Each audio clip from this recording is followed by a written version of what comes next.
Protests erupted in the Sudanese capital Khartoum in 3 different cities, Bahri, Khartoum and Omdurman, and also erupted in different states. At least 5 states rallied in the streets.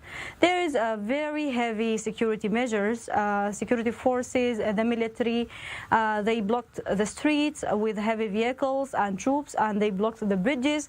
They announced it since last night, and they blocked the bridges, and most of the capital is blocked, making it very difficult to move around, and all of the Khartoum capital is inaccessible for protesters and for the citizens.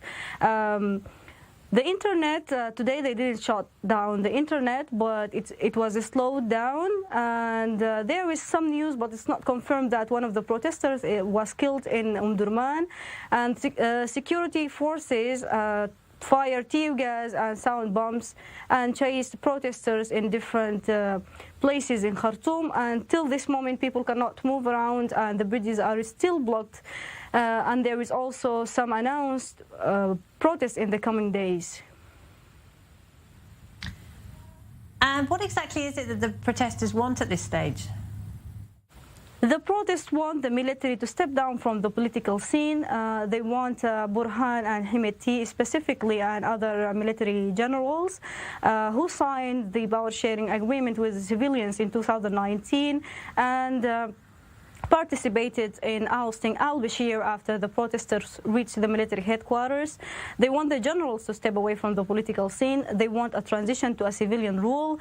And for now, the reinstatement of Abdalla Hamdok, his reinstatement has complicated the situation, and after he resigned, the protesters, all they want is a civilian rule, whether with Hamdok or without Hamdok, and they don't want any partnership with the military without transition to civilian rule. And also they want to stop impunity and the killing of the protesters, and they want transitional justice by at least punishing the people who killed the protesters after the military coup.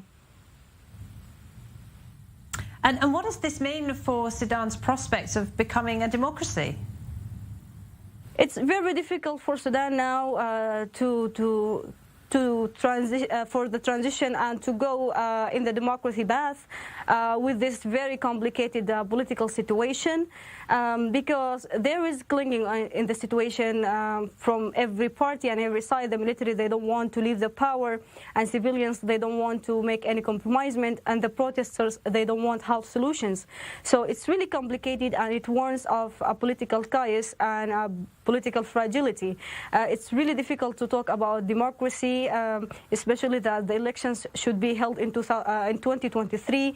And now with this chaos and this complicated situation following the military coup on October 25th, it became more difficult for people. In the same time, there is growing economic issue that affects the whole social, economic and security situation in the country. So democracy is, for Sudanese now, it's really long road for it, but they think with the military being out of the political scene and with the transition to a civilian rule, it can pave the way for elections that needs a lot of preparations and a lot of support.